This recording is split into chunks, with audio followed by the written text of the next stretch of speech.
The knock on the cabin door wasn't just loud, it was violent, rattling the old wood like someone wanted it to break. My wife, Maya, had just returned from a morning hike, her boots still muddy, her face glowing with the peace only the forest could bring. She opened the door expecting a neighbor, maybe someone needing help with their dock or tools. Instead, she came face to face with Karen, the self-appointed queen of the HOA. Her arms crossed, eyes blazing, lips curled into that hateful sneer she wore like a crown. "You need to pack your things and leave this cabin immediately," Karen barked, shoving a crumpled sheet of paper toward Maya. "You're trespassing.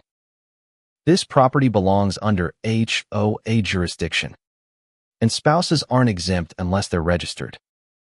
Her voice dripped with fake authority, each word thrown like a dagger. For a second, Maya just stared, stunned that someone could walk onto our porch and try to erase her presence from the very home she co-owned. Then the shock gave way to fire. Maya wasn't just my wife. She had served 15 years as a Navy SEAL tactical trainer, teaching others how to hold their ground in situations far more dangerous than this. She had been decorated for her service, saluted by men twice her size, and respected in every room she walked into. And here was Karen, waving a cheap paper and trying to bully her off her own land. The absurdity of it would have been laughable if it hadn't been so enraging. "I live here," Maya said, her voice calm but edged with steel. "This cabin is ours, deed and all, and you have no right to tell me otherwise." She moved to close the door, but Karen wedged her bulky frame into the doorway, dialing her phone with exaggerated fury. "Fine. Then I'll let the police deal with you. I'm reporting you for trespassing, and you'll regret crossing me." Within minutes, the sound of sirens wound through the trees. Karen puffed up, convinced her victory was seconds away. Neighbors began to gather, curious, whispering as they saw the flashing lights cutting through the pines. Karen turned to them with triumph painted across her smug face. "You'll all see," she crowed. "This imposter will be dragged out of here, and the HOA will finally have order again." The squad car rolled up the gravel drive, two officers stepping out with practiced caution. Karen ran to them, her arms flailing as she pointed toward Maya, standing firmly on the porch. "That woman is trespassing in a restricted cabin. Arrest her immediately," she demanded, her voice shrill enough to echo. The officers turned toward Maya, who didn't flinch, didn't back away. Instead, she stepped forward, shoulders squared, eyes steady.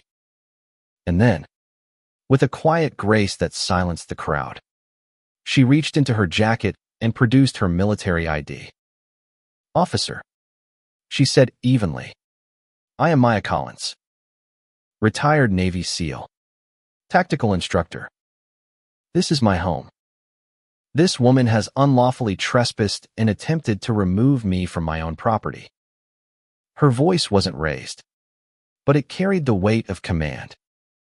The officers froze, scanning the ID, then looking at her again with dawning recognition. And in the span of 3 minutes, the entire tide turned. One officer straightened immediately, snapping into a salute so crisp it cut through the stunned silence. The other followed suit, his voice steady as he said, "Ma'am, thank you for your service. We apologize for the disturbance." The neighbors gasped, phones recording, capturing the exact moment Karen's smug grin collapsed into a mask of horror. She stammered, What are you doing?" "She's a trespasser." But no one was listening anymore. The authority she had wielded for years crumbled in front of flashing lights and salutes that belonged not to her, but to the woman she had tried to humiliate. And for the first time in this community, Karen looked small, Karen's face turned scarlet. The kind of red that comes when arrogance finally collides with reality. She sputtered, waving her hands frantically. No. No.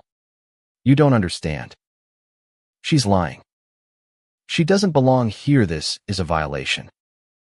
But her words bounced off the silence that had settled over the crowd. The officers didn't even glance her way anymore.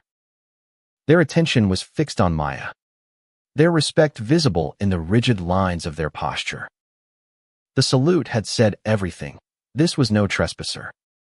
This was someone they recognized as one of their own. The neighbors began whispering louder. Phones held high, recording every second. One man muttered. She tried to throw out a Navy SEAL.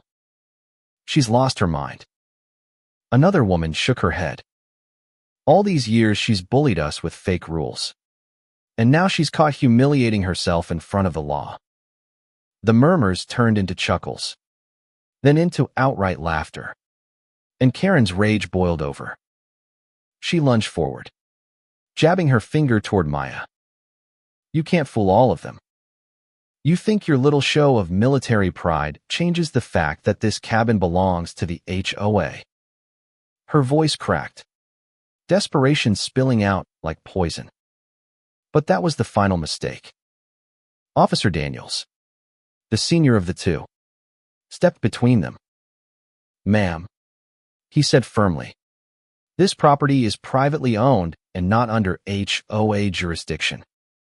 You have unlawfully attempted to remove a resident from her home. That is trespassing and harassment. Do you understand? Karen's jaw dropped. Me? Harassment? I was enforcing the rules. She shrieked. But even her fellow board members had melted into the crowd, unwilling to back her now. Alone, her authority dissolved into pitiful flailing. And then, with a precision that felt like destiny, Officer Daniels pulled out his notepad. Name, please, he said. Karen blustered, but finally choked out her name. When he wrote it down, the sound of the pen scratching paper was like the tolling of a bell. Her empire, marked and logged, ready for the collapse. The twist none of us saw coming came from an older man near the back of the crowd. Mr. Harris, a veteran who rarely spoke, raised his voice. I served in Nam. I know integrity when I see it. Maya, this community owes you respect, not suspicion. Karen's had her day. It's over. The crowd erupted in cheers, voices uniting. Not timid anymore, but defiant. For the first time, Karen's reign was broken not just by law, but by the very people she had silenced for years. Karen tried one last desperate act, snatching the crumpled citation she had shoved at Maya earlier and waving it like a shield. This is legal, she screamed. But a gust of wind tore it from her fingers, sending it tumbling into the dirt. A child picked it up and handed it to Maya, who held it up for all to see. The paper wasn't even official, just a doctored template with Karen's scrawl pretending to be legal language. Laughter exploded, and Karen's shoulders sagged. Her weapon had turned to ash in her hands. Within days, the fallout spread. Videos of the salute went viral.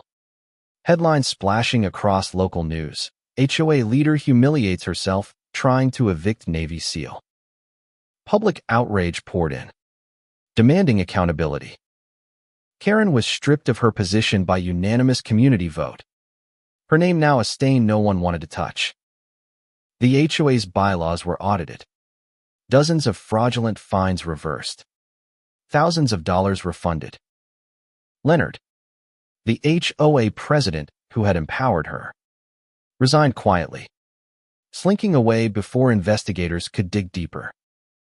The cabin, once the stage of confrontation, became the symbol of victory. Neighbors gathered there for barbecues, for meetings, for moments of unity that had been stolen from them.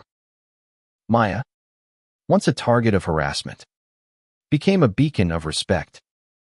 People sought her counsel, not just because of her military past, but because she had stood tall when others would have crumbled. Her strength reminded them all that dignity was worth defending. The most moving moment came weeks later, when the police returned not with sirens, but with an honor guard. They presented Maya with a certificate of community recognition, neighbors cheering as officers saluted once again. Karen's shadow was gone, and in its place rose something brighter: trust, respect, and the kind of unity that grows only after shared struggle. And standing on that porch, hand in hand with Maya, I understood the truth. Karen's downfall wasn't just about her lies. It was about proving that arrogance can't erase integrity, that false power crumbles before real honor. So I leave you with this: was I right to let it play out publicly? To allow the salute, the exposure, and the humiliation to unfold in front of everyone? Or should justice have been kept quieter, handled without the spectacle? Share your thoughts, because this isn't just one story about one cabin. It's a mirror for every place where bullies try to rule, and a reminder that courage, once revealed, can never be silenced.